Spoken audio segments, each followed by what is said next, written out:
Neymar acapara las noticias y además alimenta un rumor de un posible retorno. Steph Curry tuvo una de las mejores noches de su carrera a sus casi 37 años. Pep Guardiola sigue reconstruyendo el City y no van a creer quién es el equipo más caliente de la NBA. Quédense, se las doy cortita y al pie. Ahí le va, cortita y al pie. Neymar fue fuente de noticias, rumores, análisis y conversaciones el día de ayer porque primero acudió a un podcast en Brasil y comenzó a contar historias que hasta este punto no eran conocidas. Dijo, por ejemplo, que el Real Madrid le puso un cheque en blanco sobre la mesa antes de firmar por el Barça y que de haber seguido con los blancos, basta creer, pues a ciegas la versión de Neymar, hubiera ganado 3 veces más lo que ganaba en el Barça, pero que él quería irse al Barça porque había jugado allí Ronaldinho y porque quería jugar al lado de Messi. Dijo también que antes de irse al Barça, Pep Guardiola intentó ficharlo justo cuando Pep se iba a ir al Bayern, pero todavía no era público que el catalán iba a dirigir en Alemania. Pero lo más interesante de todo, y esto lo alimentó el periodista de The Athletic David Ornstein, es que corren los rumores y aumentan los rumores de que Neymar podría regresar al Barça. Y aquí les diría yo, es un movimiento que me parece tiene sentido para ambas partes. Y voy a explicar por qué. Está claro que Neymar no es el Neymar que se fue del Barcelona en 2017 o difícilmente va a volver a tener ese gran nivel que tuvo en el Barça. Pero el talento de Neymar está ahí todavía y lo ha demostrado en pocos partidos en Brasil. El Barça está muy bien hoy a nivel de talento, pero no le vendría mal tener a un futbolista como Neymar cuando va a reinaugurar el Camp Nou y seguramente Neymar ayudaría muchísimo en el marketing de un club que está complicado en sus finanzas. Ustedes dirán, bueno, está el aspecto deportivo. Quizás sobre Neymar en un equipo como el Barça hoy. Sí, puede ser, porque las razones por las que el Barça no podría o no debería fichar a Neymar las ha dado Neymar a lo largo de todos los años que ha estado fuera del Barça.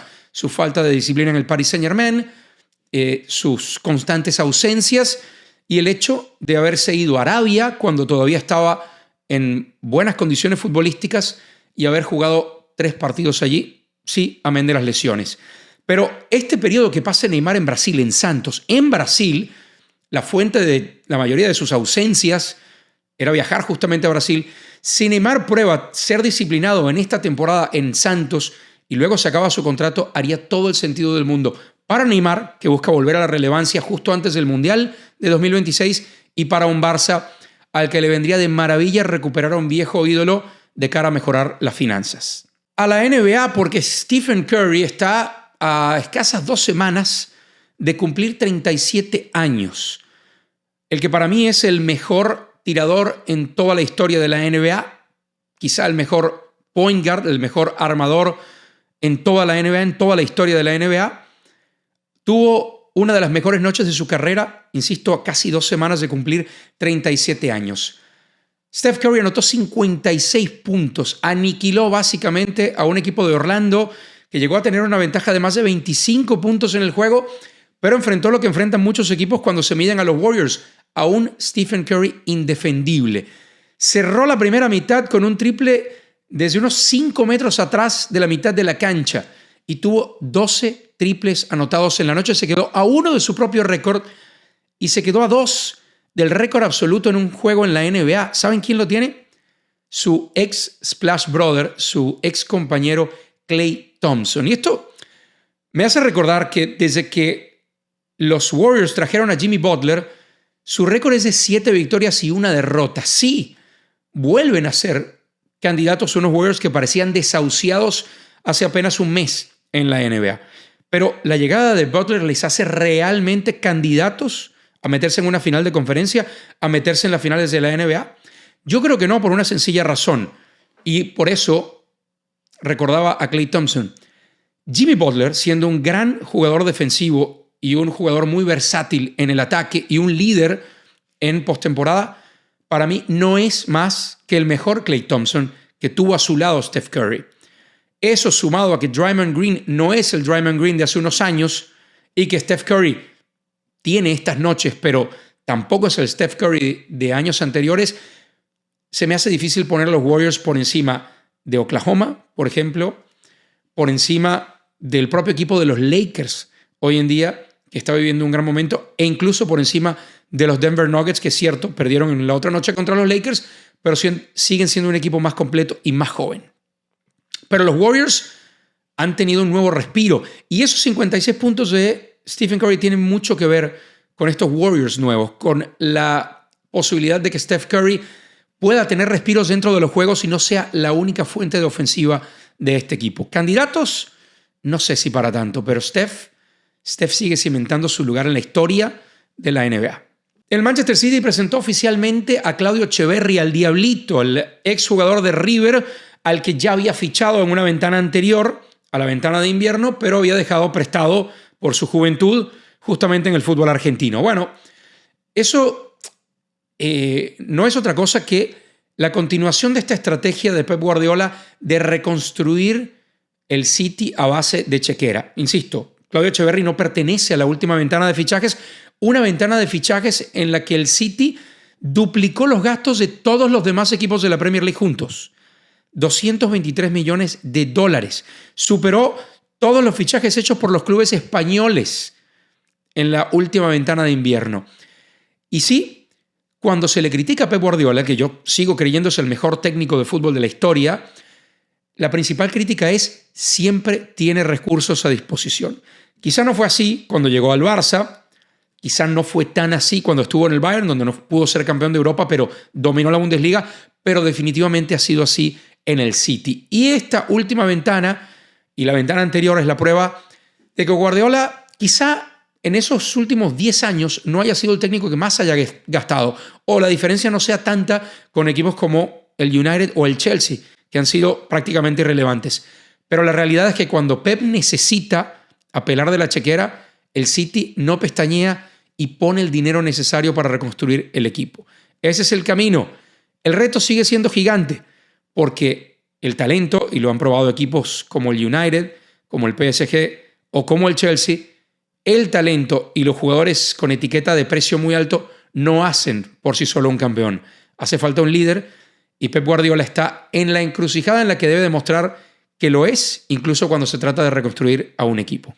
La maravilla del sistema, o el lado positivo del sistema de las ligas deportivas en los Estados Unidos. Se discute muchas veces, se discute cuando se habla del fútbol, y por ejemplo se pide que la Major League Soccer sea una liga con promoción y descenso como la mayoría de las ligas del mundo.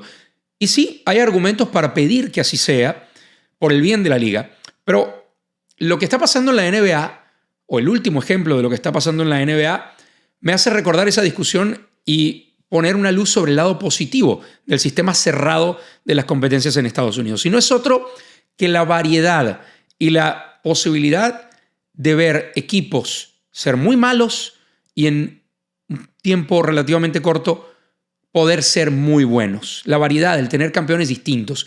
Y el último y gran ejemplo de esto en la NBA son los Pistons de Detroit. No estoy diciendo que los Pistons sean campeones o candidatos dentro de los playoffs en la NBA, o si se vayan a meter sí o sí en los playoffs de la NBA esta temporada, pero los Pistons vencieron la noche anterior a los Celtics y con eso llegaron a 8 victorias consecutivas. ¿Por qué es relevante esto?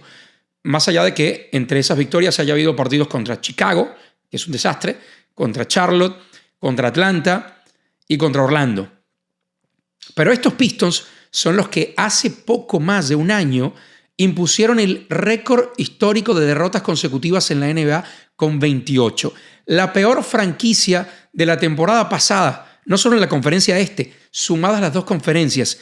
Esos Detroit Pistons que parecían desperdiciar el talento de Cade Cunningham, su última elección número 1 en el draft, esos Pistons que han seguido el proceso y han tenido la paciencia de desarrollar ese talento joven, están viendo los frutos ahora. Los Pistons son hoy sextos en la conferencia del Este, con lo cual, si se mantuvieran ahí, evitarían el play-in y se meterían directamente en los playoffs.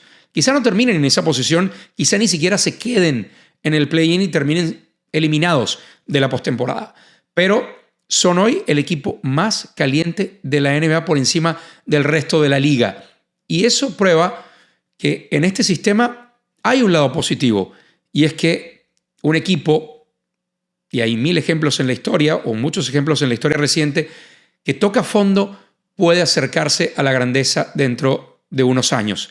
Le está pasando a Oklahoma, le pasó a Cleveland, primero sin y con LeBron y después sin LeBron en esta etapa en la que son el mejor equipo del este en la NBA. Así que ojo a los Pistons. A lo mejor no es este año y quizás sea el próximo cuando se convierta en un equipo candidato. Si les gustó Cortita y al Pie, ya saben, comparten el video, suscríbanse al canal, activen la campanita, porque todas las mañanas les traigo lo mejor del deporte cortita y al pie. Cortita y al pie.